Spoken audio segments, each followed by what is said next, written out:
The letter, dripping with the artificial authority of the Maple Creek Estates Homeowners Association, landed in Jake Sullivan's hand like a declaration of war.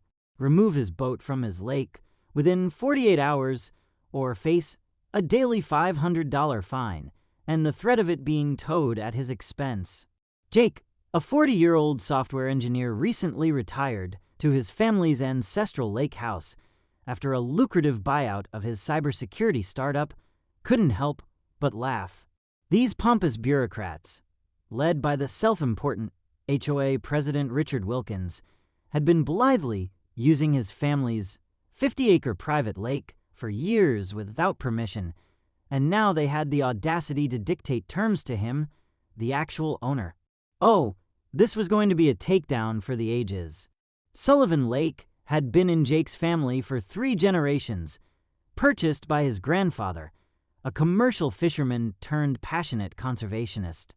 His grandfather had instilled in Jake a deep respect for nature and the importance of protecting it, often repeating, "Water is life." Jake, not just for fish, but for all of us. Never let anyone tell you that profit is more important than protecting what nature gave us.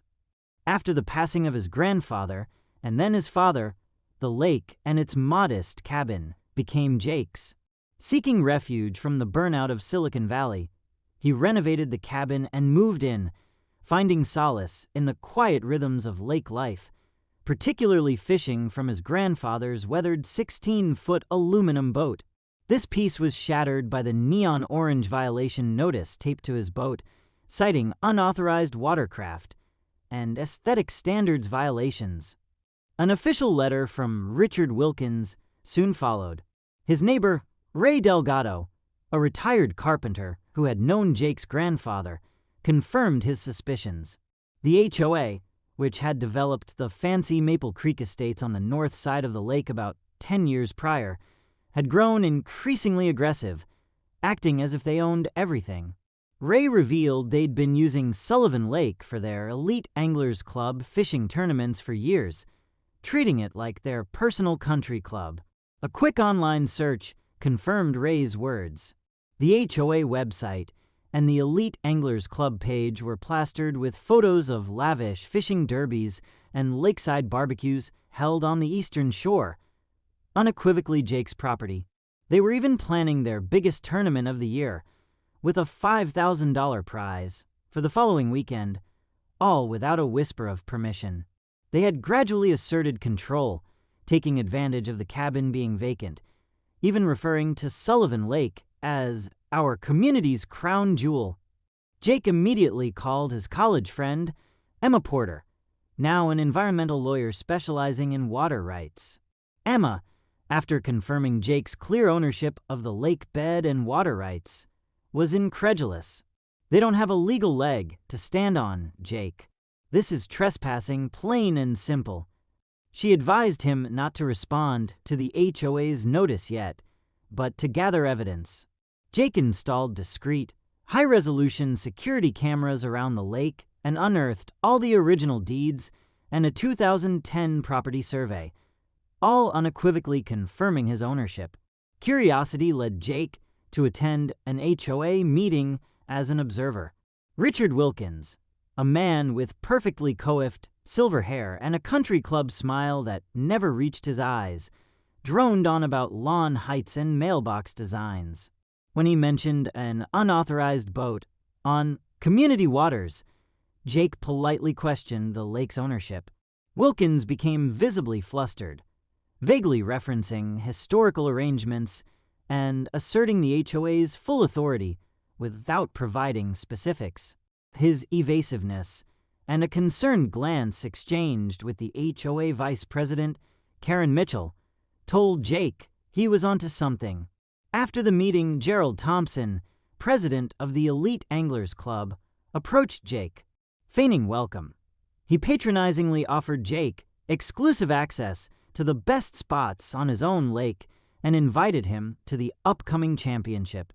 Jake, maintaining his poker face, accepted, already planning to use the event to gather more evidence. As he was leaving, he overheard Wilkins, Thompson, and Mitchell discussing the need to accelerate the timeline and deal with the Sullivan situation before it's too late. They were clearly worried. Wilkins then confronted Jake in the parking lot, attempting to assert HOA jurisdiction over his property and criticizing his rustic boat. Jake coolly pointed out his family's deed to Sullivan Lake.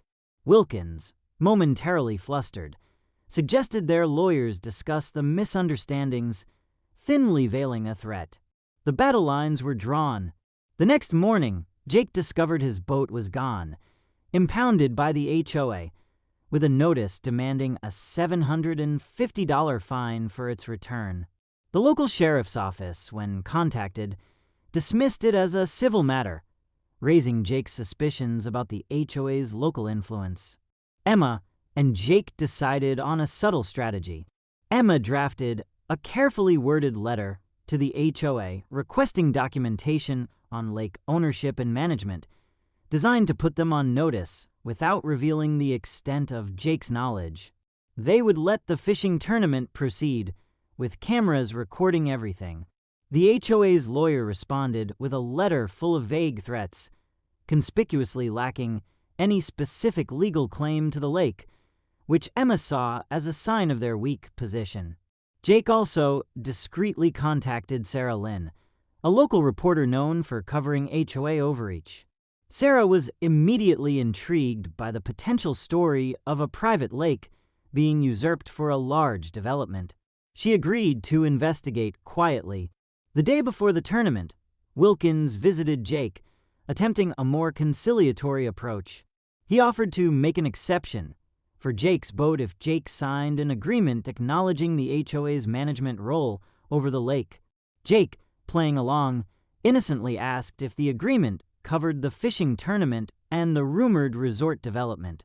Wilkins became evasive, but the implication of a bribe, cooperation in exchange for a piece of the development pie, was clear. Jake declined to sign, stating his lawyer would review it, further unsettling Wilkins. The fishing tournament proceeded as scheduled, a blatant trespass on Jake's land, with at least 40 people and 15 boats. Wilkins was there, not fishing, but schmoozing with well-dressed individuals, clearly potential investors. Jake and Emma hidden photographed and recorded Wilkins pitching the prime lakefront location and exclusive access, boasting that he controlled the entire waterfront and that negotiations with the one holdout, Jake, would soon be resolved. He was brazenly misrepresenting his authority. With this damning evidence, Emma filed for an emergency injunction. The judge, reviewing the clear proof of ownership and trespass, granted it immediately. As the tournament barbecue was in full swing, Jake, Emma, and a sheriff's deputy arrived. The deputy announced that the gathering was on private property and everyone had to vacate. Chaos erupted. Gerald Thompson protested, but Emma presented the court injunction and Jake's property deed, stating the HOA had never had legal authority. Wilkins, his composure shattered, blustered about HOA management, but Emma calmly countered with the county records, adding that his misrepresentations to investors could constitute fraud. Residents, learning they'd been lied to about lake rights and their fees, turned their anger towards Wilkins and the board. The investors quickly departed. The sheriff ensured the property was cleared. Wilkins, pulling Jake aside, threatened him with his connections, but Jake, unfazed, coolly mentioned his recordings of Wilkins' fraudulent claims to the investors. Wilkins' confidence visibly deflated. Sarah Lynn arrived to cover the dramatic turn of events. Her front-page article detailing the HOA's deception and the failed resort scheme went viral. An emergency HOA meeting descended into chaos as residents demanded answers. Multiple board members resigned on the spot. Jake addressed the remaining crowd, stating his issue was with the HOA leadership's abuse of power, not with residents enjoying the lake responsibly, and proposed working out a fair access arrangement. The county launched an investigation into the HOA's finances, particularly the lake maintenance funds. Wilkins' development partners sued him for misrepresentation. Jake's boat was returned with a grudging apology. The final nail in Wilkins' coffin came when Sarah Lynn uncovered his past. His real estate license had been revoked in Florida for similar schemes under a different name, Richard Williams. He had changed his name and moved to Pinewood Valley to start over. Confronted with this and evidence of his intent to defraud investors, the county prosecutor began reviewing for criminal charges. Richard Wilkins disappeared overnight. Over the following months, Jake worked with the new Honest HOA board, led by retired Judge Michael Davis. They established the Sullivan Lake Conservation Trust, a nonprofit to manage controlled public access while preserving the environment. The Eastern Shore, once slated for Wilkins Resort, became a public park with a fishing pier named in honor of Jake's grandfather. The Elite Anglers Club was reformed, open to all under new conservation rules. The lake, once a symbol of conflict, became a testament to community and respect for both private property and shared resources. Jake, still enjoying his quiet mornings fishing on his grandfather's boat, often reflected on the journey.